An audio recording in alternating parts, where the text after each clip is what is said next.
Hello, I want to tell you a little about Sinfonia Toronto's upcoming concert. Our season opening concert will happen on October 23 at the George Weston Recital Hall. I am really excited about this because it is our first time we'll be playing for live audiences since this all began.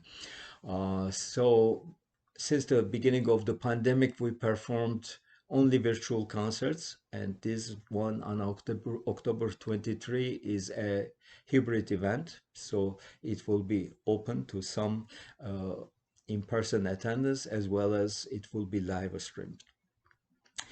I'm really looking forward to it because the music is fantastic for this concert, and we also have a great guest artist, Igor PIKAYZEN, a virtuoso violinist who is trained in the tradition of the great Russian violin school. So we begin the concert with a composition by a fantastic Toronto composer, Alice Ping Yee Ho. We have performed before her works, and this one is titled Resurrected Angel 2. This is a work that originally Alice Ping Yee Ho wrote uh, for as a tribute to Toronto's famous Sick Kids Hospital because her daughter, as an infant, had an illness that was cured, and it was her gratitude towards this great hospital for sick kids, and she had written this piece. So when I wanted to perform this piece, it was during the last season, which pandemic was raging at the time. I told Alice that I had programmed it, and she immediately wrote back saying that that'll be great, but I'm going to revise the work, which she did. And she kind of had in mind in this new version of the Resurrected Angel 2. Um, she had she had the desire to thank the health workers also. So the piece reflects a triumph over a very unhappy situation, which pandemic is. And it also calls for a bit of social distancing. So physically, the violins are separated from each other and they are going to be situated back face to face, but distanced. And the piece has tremendous uh, techniques for string instruments, all kinds of effects, a very wide range of dynamics, and three beautiful but short cadenzas for our solo violinist. And there are a lot of divisi lines, so it's a complex work, but it is a brilliant way to begin this new season by paying tribute to our health workers. We follow it with a violin concerto by Johann Sebastian Bach, his E major second concerto. This concerto comes from Bach's Cöthen years. He went there in 1717 as Kapellmeister, and he wrote a number of great works for the violin. Unfortunately, majority of his concertos are lost. There are only three violin concertos survive, the first, the second for solo violin, but also a beautiful concerto in the key of D minor for two violins.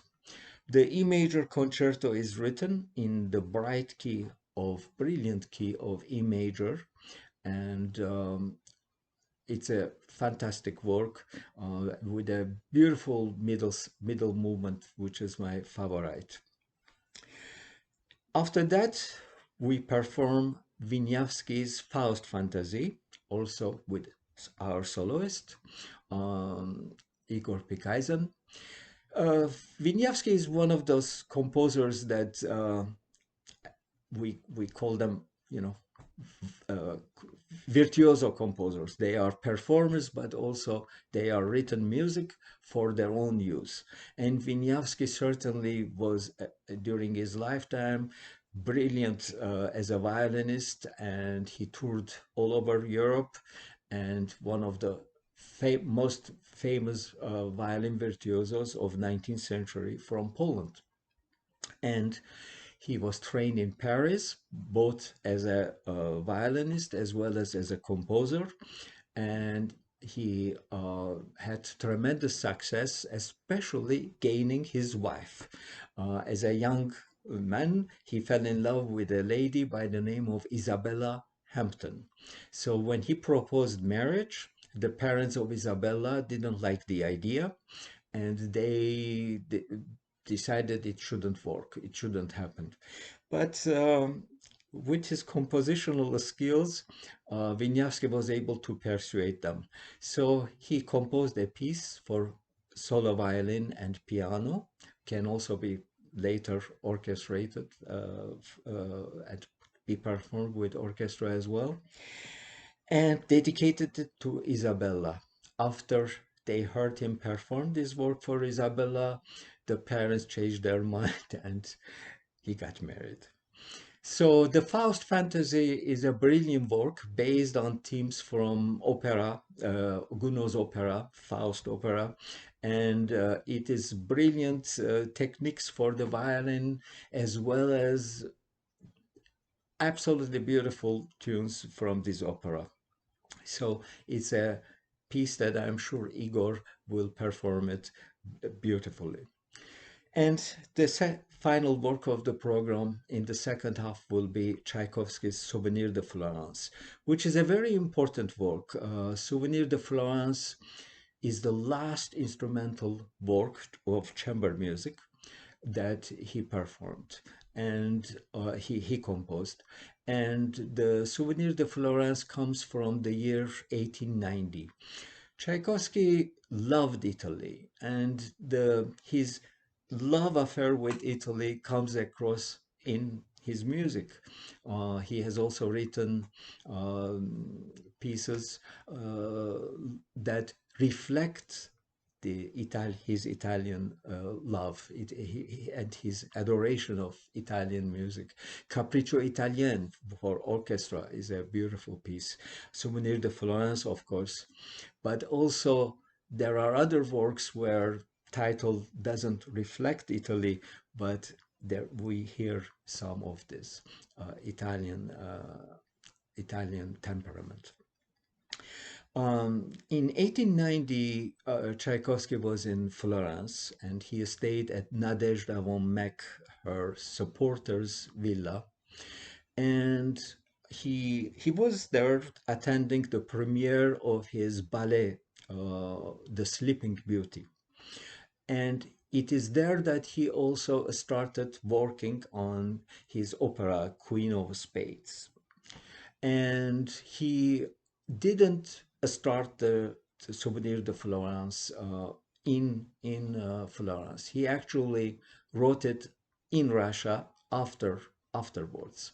So the title souvenir in English, souvenir really means a physical object mostly, but in French it means memories. So this is memories, but it is memories of a Russian composer from Florence.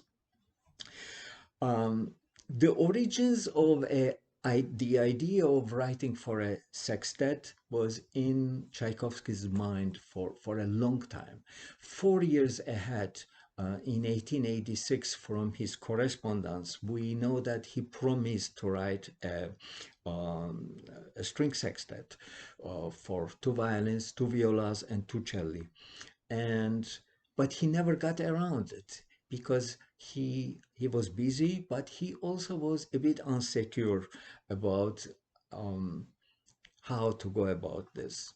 So finally, when he begins writing in 1890, he finds the difficulty of writing for six voices, and who he will have to treat them equally, and he found this very difficult. Many letters he writes, and he writes to colleagues, he writes to other musicians and asks for advice.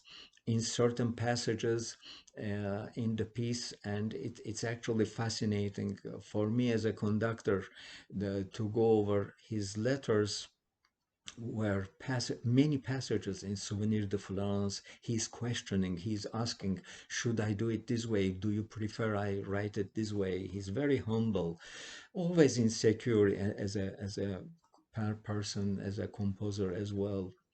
But of course, masterpiece after masterpiece, he managed to turn in spite of the insecurities.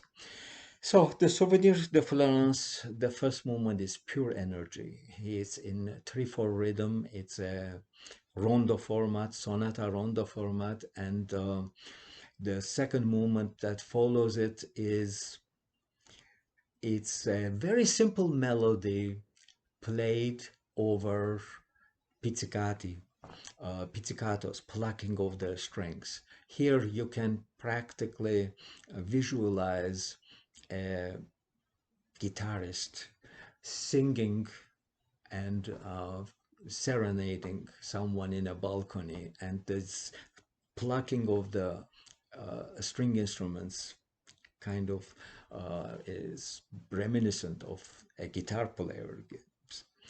And in the third movement, he uses some folklore type of motifs, and it's a